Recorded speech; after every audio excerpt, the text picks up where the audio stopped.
Welcome to another episode of Whitetail Rendezvous, coming to you 6 days a week as we interview whitetail experts and hear their traditions and personal stories of the hunt. Learn more about the latest gear, discover proven tips, and the latest strategies so you can make your next hunt a success. Now, here's your host, Bruce Hutchin.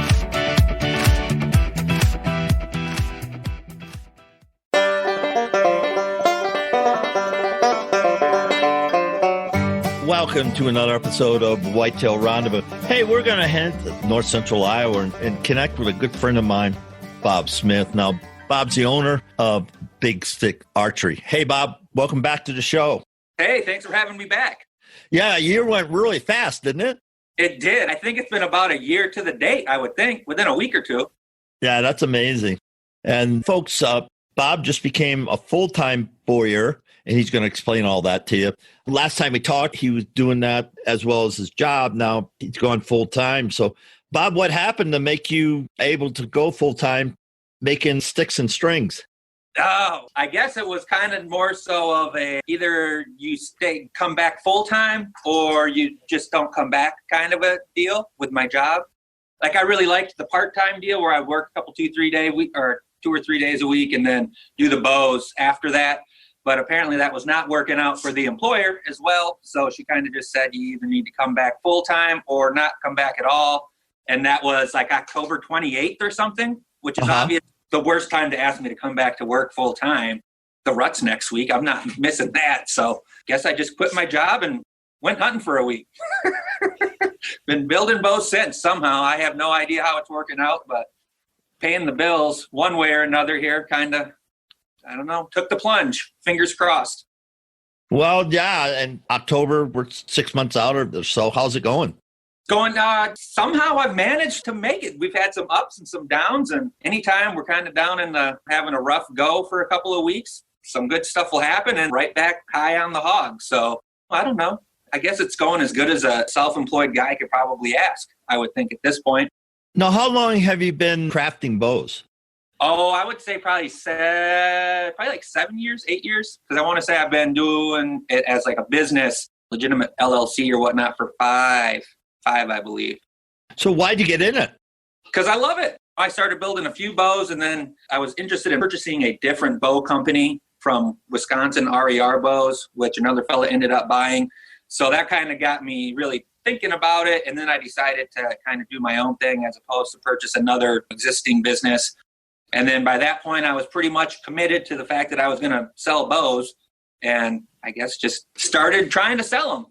Probably earlier than I should have, looking back. If I would have waited another couple of years and built a few more bows, it probably would have been a good idea. But I was anxious, I guess. Chomping on the bit. Okay, so in simple terms, how do you build a bow from scratch? How do you do that? So you need yourself a couple of boards. And I use some bamboo planks for my limb core laminations. But otherwise, it's just a couple of pretty boards that you'll cut 1.5 inch wide strips or cut into a block for your riser. And then you'll grind those to the thickness you want to hit the desired weight that you're looking for.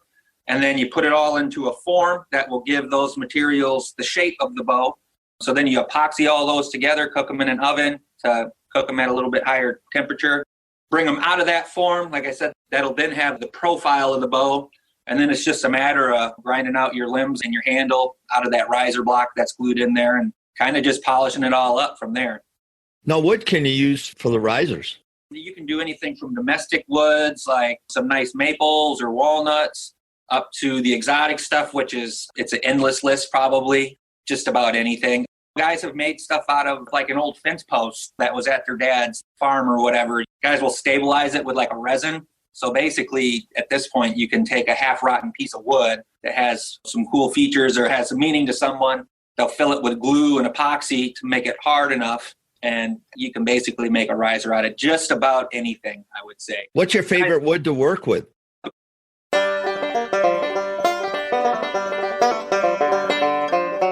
Announcing the North American introduction to Gumleaf USA, the best European handmade rubber knee boots. They are now available to all whitetail hunters via gumleafusa.com. What makes gum leaf boots world class? 1, comfort, 2, durability, and 3, quality. Go to www.gumleafusa.com and order your pair today. You'll get free shipping if you use promo code WR2019.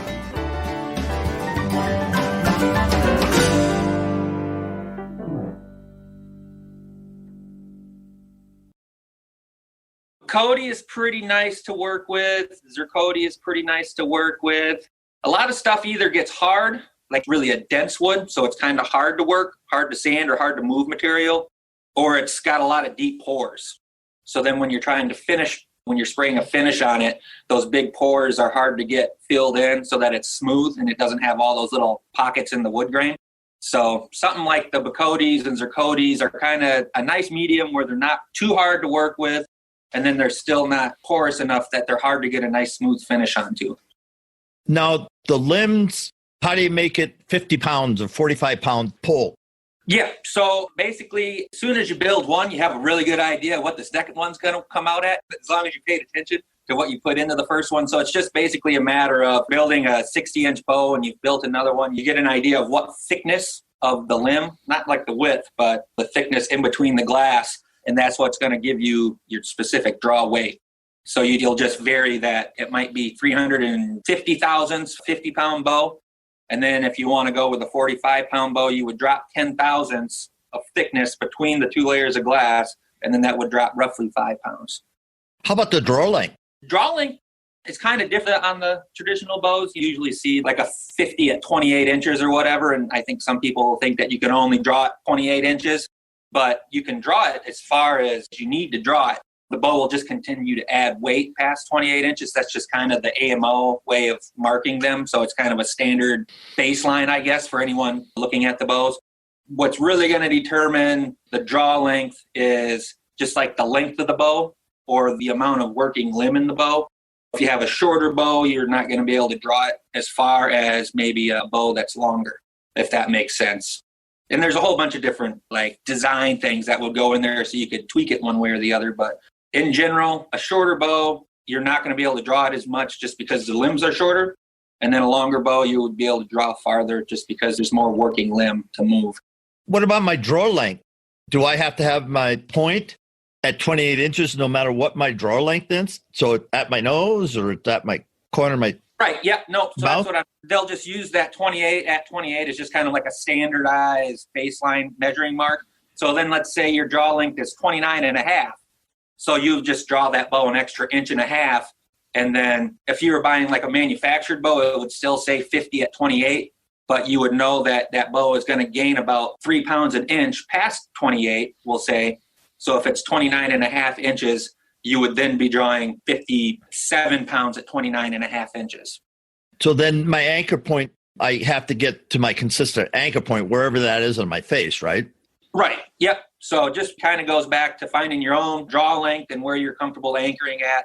And then with a custom bow, a guy will, if he knows his draw length, will just make that bow the weight he wants at his draw length. But I don't know. I probably made it confusing. No, that's okay. Well, I see a couple of bows behind it. Why don't you grab them and kind of walk us through it? So I guess we could have been looking at these the whole time. So this here is a 60-inch bow. Got some nice kind of retro camo limbs on there. That's pretty nice. This would be some of the Bacodi I talked about. It's just kind of a nice looking wood that's kind of fairly easy to work with.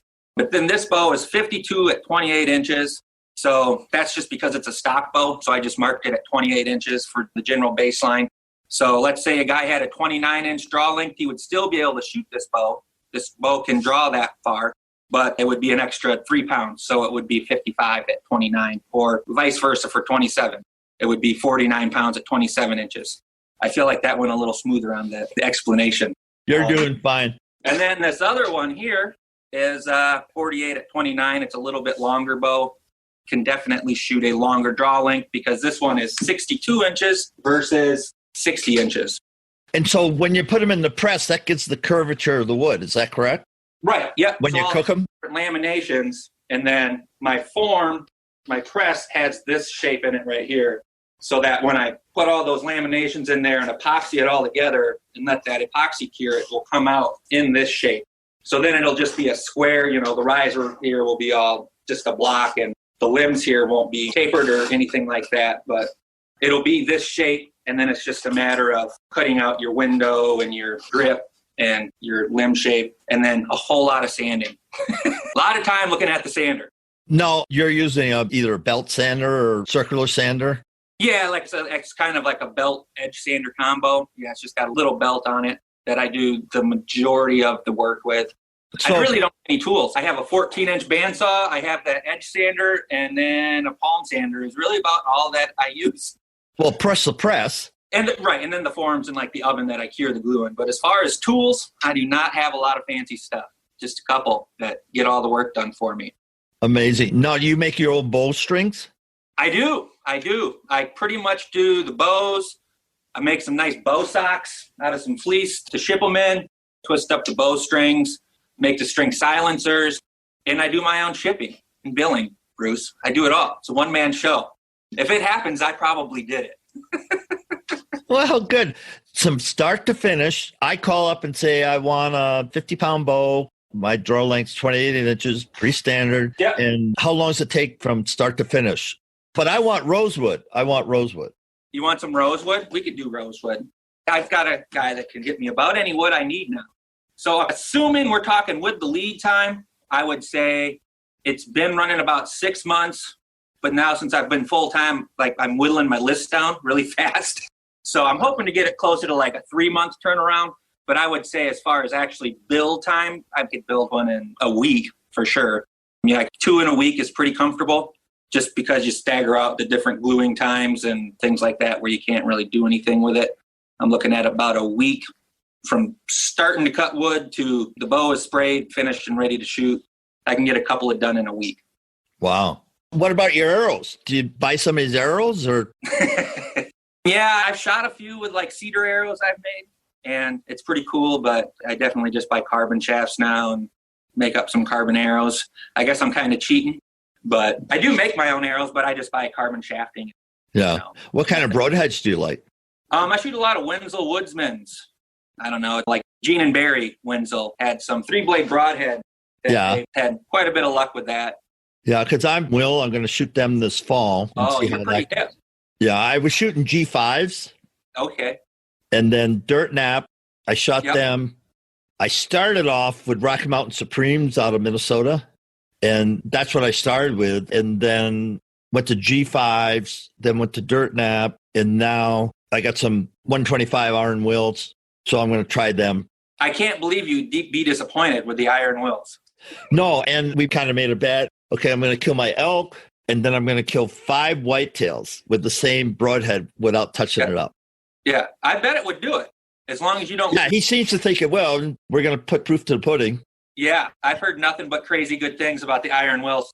Yeah, he's from Colorado, and he's been on the show a couple of times. And anyway, there's a shout-out for you. Iron Will Outfitters, check them out. I know guys.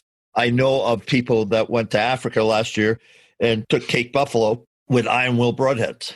I believe it. Yeah. I've got a buddy that I got a bow to that's going to Australia to hunt some buffalo. Here's crossed here about this time next year. I'll have some hot photos of a big stick bow with a buffalo in Australia. With a water buffalo. Wow. That'll be fun. Yeah. Yeah, the bow can do it. There's no question about it. Can the hunter do it? Yeah, for sure it can do it. That's the whole thing.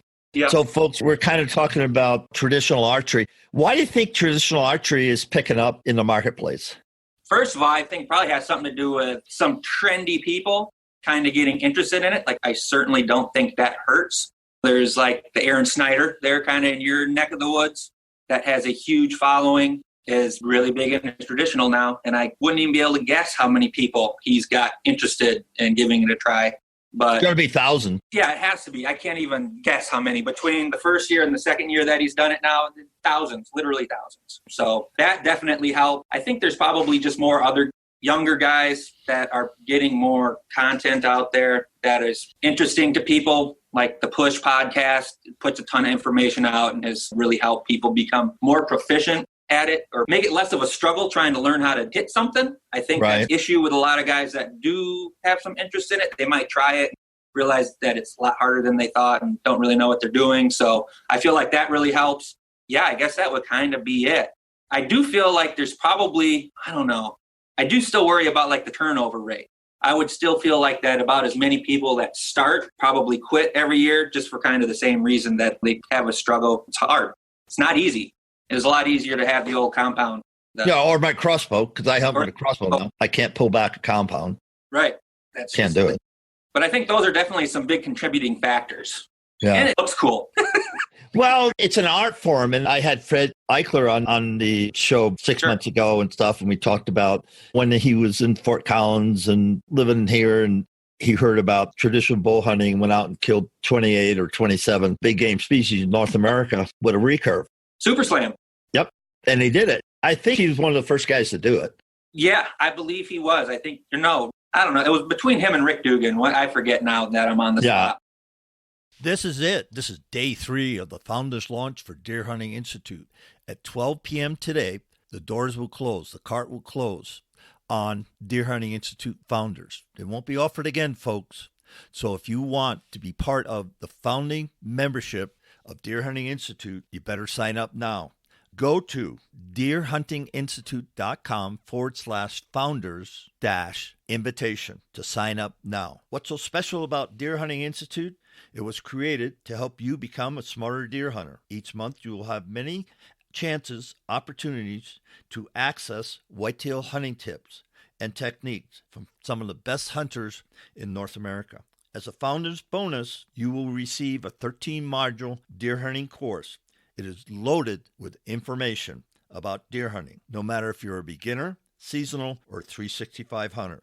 Again, doors closed. The cart is closing at 12 p.m. today. So go to deerhuntinginstitute.com/founders-invitation and become a founding member of Deer Hunting Institute now.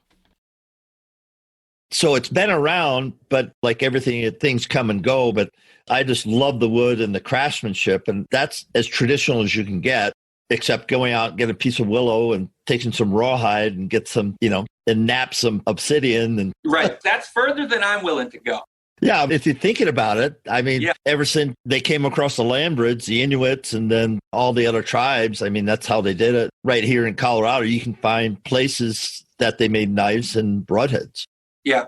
It still exists today. It's a romantic idea. People like the idea of it. Yeah, and I think there is part of that. And it is a piece of art. It's craftsmanship, and they're all unique. They're all originals. Yep, pretty much. Yeah, when you're sanding it and stuff, you've got your pattern and everything, but everyone's a little bit different. The grain of wood is just a little bit different. Yeah, for me particularly, I don't have a lot of CNC machines or a lot of jigs or anything. So they're awfully close, but each one is definitely a little bit different. That's nice. That's kind of cool. And I think people like that myself. Right. Because if I was going to buy a bow, I wouldn't buy a bow out of a big box store or even a big archery store. I'd find a guy like you and say, hey, build me a bow.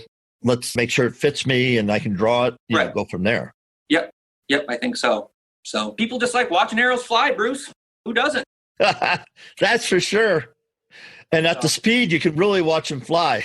Yeah, you can't watch a compound arrow or a crossbow arrow. Well, you can. You can see the end at about, I think, probably 40 some yards. You can pick up the end of it. At 50 yards, you can definitely pick up the end. 60 yards, you can start picking up the arc. Right. And 70 yards and 80 yards, you definitely pick up the arc. But 20, 30 yards, it's just a blur. 300 feet per second. The limbs go and the arrow's there. It's just pretty much. It's pretty instantaneous. So, folks, we're having a fun time talking with Bob Smith at Big Stick Archery. Bob, if somebody wants to reach out and start talking, opening up the process of buying a bow from you, how would they reach out to you? I have a website, bigstickarchery.com. My email address is bob@bigstickarchery.com. Facebook or Instagram is Big Stick Archery. So I'm pretty streamlined. If you remember Big Stick Archery, you can probably find me. If you want to shoot me a message on any of that or an email, my phone number is 641-530-1226. I feel like guys are probably intimidated to do that, but I feel like giving me a call is probably the best way, just because a lot of times it's more difficult to communicate through an email or message if a guy has quite a few questions. So giving me a call is probably the best way, but feel free to shoot me a message or email on any of those other options either. So what's the starting price of a bow? A baseline bow would be colored glass, just kind of a plain Jane. I shouldn't say plain Jane, but classy. no extra fancy woods or anything like that. That would be $530 ship. And then they just kind of go up from there. Man, I haven't done the math for a while. $1,200 maybe, somewhere. Whoa. Yeah. $1,200 for a piece of wood? Hey, it's probably not going to have wood in it at that point. It's probably going to be some phenolic riser that just absolutely takes me to work on it. Just so, or I've gotten to the point where now there's a lot more special ordering woods that cost significantly more than what I would put in a regular baseline bow. Right. That's kind of how that deal goes. I would say average price, if you're just looking for like a clean, pretty bow, probably in the middle range would be like $750-ish. 800 would probably be like a pretty average. So it's less than a Matthews or Bowtech bow. Right. I mean, you would really be getting a pretty tricked out model if you're getting that $1,200, which it's the exact same bow as the $500 one. It just depends on how much that guy wants to pay for the supreme one-of-a-kind, super fancy-looking wood. Yeah, because you're the same guy building, so the same effort. Same guy, same form, same limb course. So, I mean, they're the same. So it just depends on how important it is that it looks pretty, I guess. Yeah, the exotic wood interest. So let's talk about last fall hunting. So you get bounced from work, and then you went hunting October 28th. So what happened? Talk to me about it. Well, before that, I mean, let's not pretend I worked that much before. So I think I went to Nebraska for a week, got my butt handed to me again in the Sandhills. I think I'm really done with that for a while. I did get poison ivy again in the Sandhills. Every year it happens. Every time I go, winter, summer, poison ivy. It was pretty bad this time. I got like a skin infection, so it was all pussed up. Yuck. And of course, that was like 2 days before I left to go to Idaho elk hunting. So I was worried that I wasn't going to get to go on this elk hunt. The nurse just kind of said, there's no reason you can't go elk hunting with that leg. Put this cream on it. So I hobbled around in Idaho for 10 days with this rotten leg. Well, I killed a bull. Killed my first bull on the last day, like the last half hour of the last day. How close was he? 20 yards. Yeah, perfect. Typical traditional, because one thing with my crossbow, my kill range is out to 52 yards. Sure. And that's kind of where it is. When I was shooting a compound, I shot at a bull 40-some yards and killed them. Killed a lot of whitetails 20 to 30 yards out of the tree stand. I mean, they're right there. Yeah. So, no, 20 yards is pretty good. Well, that was in like north central Idaho, so you can't hardly see 20 yards anyway. If you'd have wouldn't even been able to see them. So, yeah, went like 50 yards. Well, probably went about 30 and rolled 30. So that was pretty awesome. Then we came back. I think I went to Nebraska again because I'm just too stubborn to give up, and that didn't go good. What part? Did you go up by Valentine?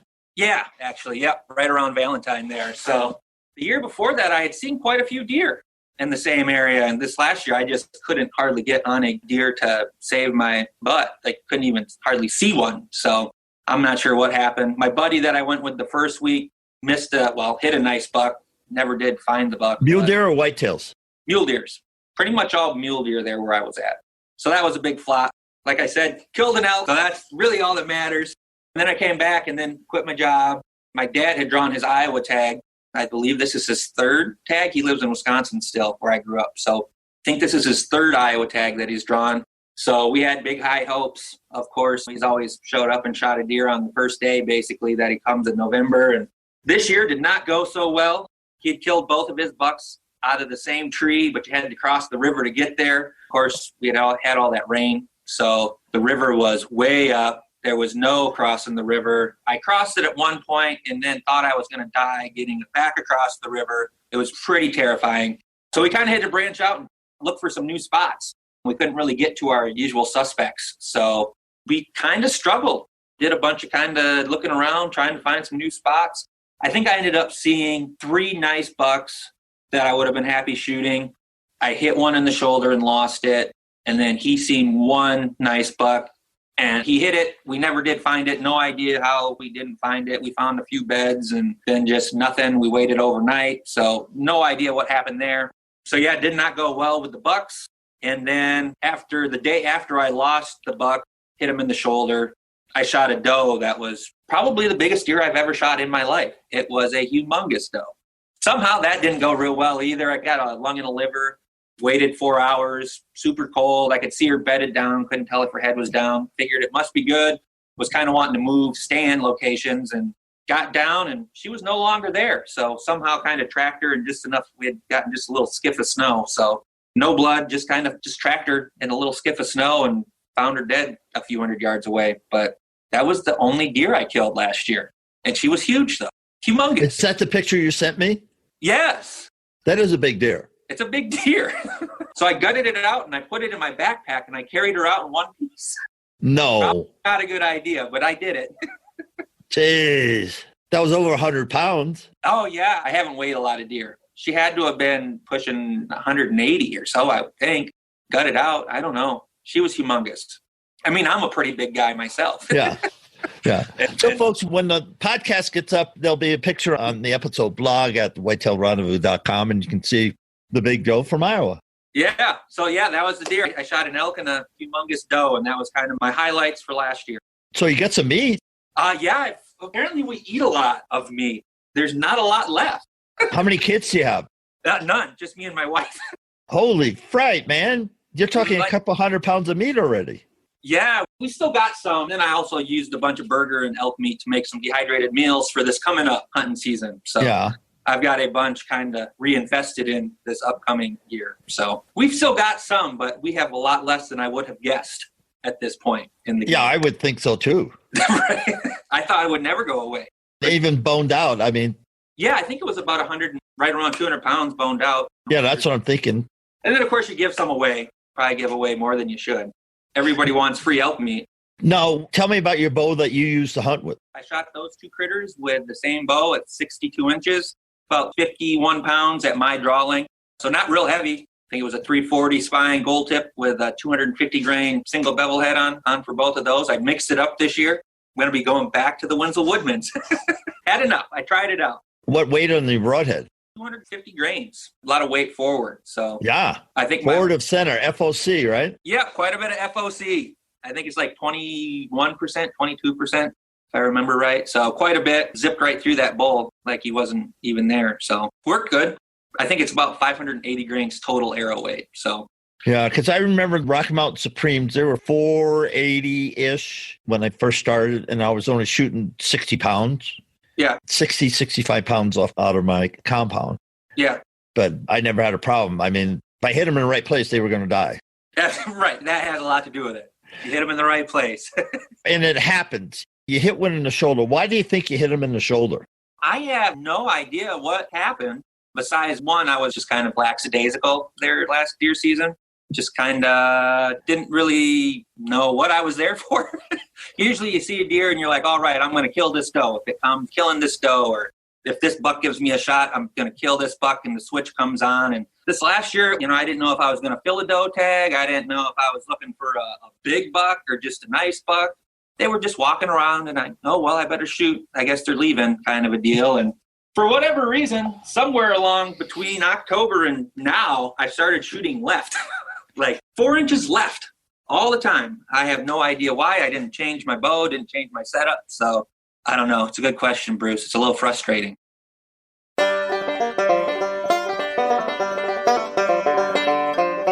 Hey, thanks for listening to the show tonight. Before we go, can I take a moment and say thank you? Listen, as we started the Whitetail Rendezvous podcast journey, we had no idea what to expect. But after 4 years, we received a ton of feedback from our over 400,000 listeners and climbing to 500,000. Speaking of which, we are now closing in on over 600 featured guests. Thank you. And a quick shout out to all those who have left an iTunes review and your feedback. I get those and really appreciate it. And it's awesome to see what you have to say, and we do read every single one of them. And I just want you to know that I am incredibly grateful for your kind words regarding the show. And all of the ratings and reviews help us attract more listeners. And if you're one of those new listeners, welcome. Great to have you. By the way, if you haven't taken the time to rate and review our show and like the Hunting on Private Land strategy on how to get permission to hunt a private property, go to whitetailrendezvous.com as a special gift for just rating and reviewing our show. When you get there, look for the start button to get the details. Listen, I'll share you the top technique from some of the top hunters in the country on how do they get permission to hunt on private land. I'll share with you the exact techniques they use to get permission. As my way of saying thanks for rating and reviewing the show on iTunes. So join us next time. And remember, we're all on this journey together, learning, sharing, and becoming 365 hunters.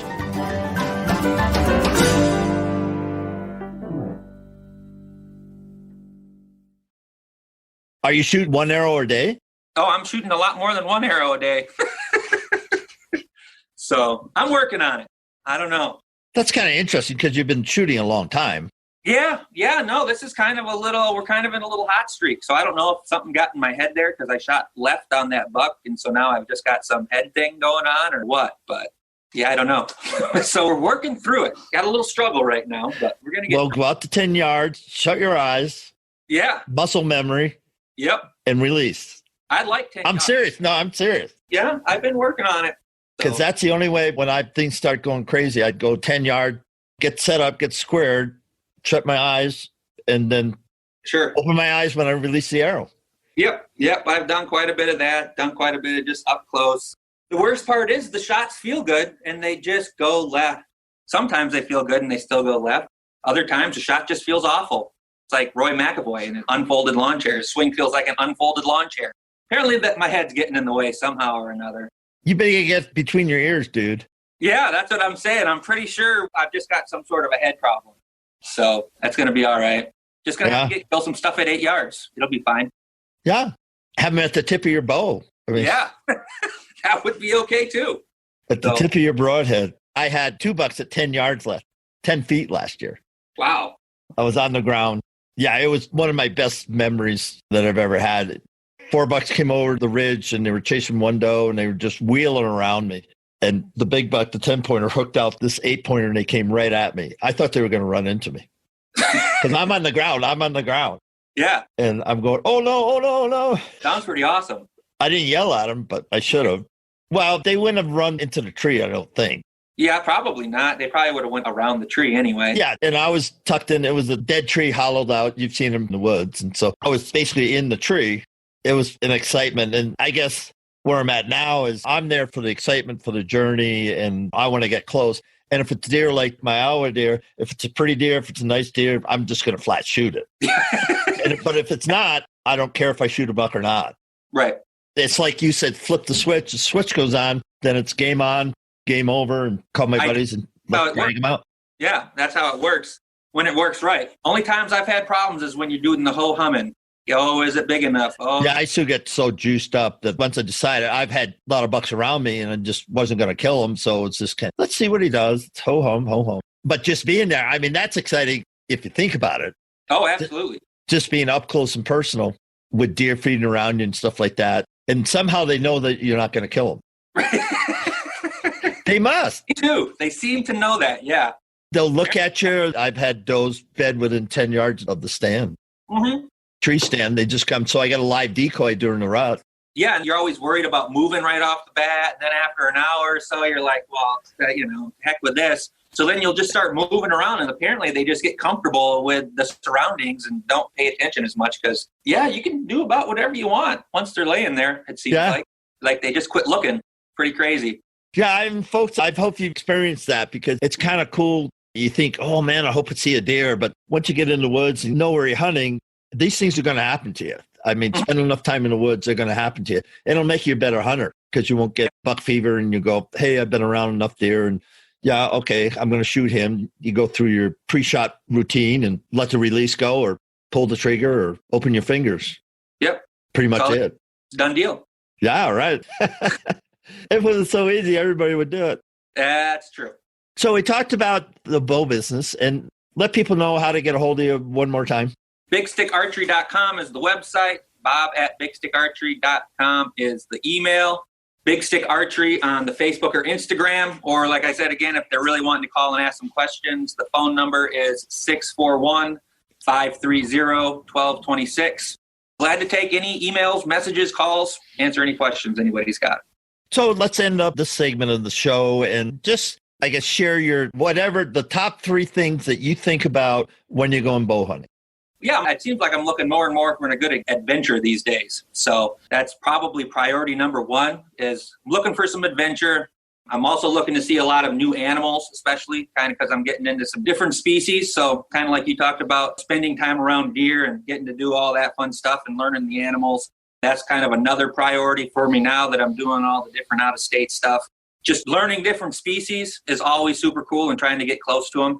And then I guess just getting close to animals is whatever animal they are is always super fun if you can just get close to some stuff. Is that 3? That sounds good. That's 3. Bob Smith, thank you so much. Bob Smith, Big Stick Archery, hails from Iowa, just a fun guy. He's a craftsman. And when you think about custom stick bows, reach out to Bob and have a chat with him. Can't go wrong. So this is Bruce Hutchin from Whitetail Rendezvous saying, hey, thanks for joining us on this chat with Big Stick Archery. Thanks for joining us. Be sure to tune in tomorrow for another episode of Whitetail Rendezvous, where you can listen and learn from the experts so you can be more successful on your next hunt. Until next time, listen, learn, and succeed.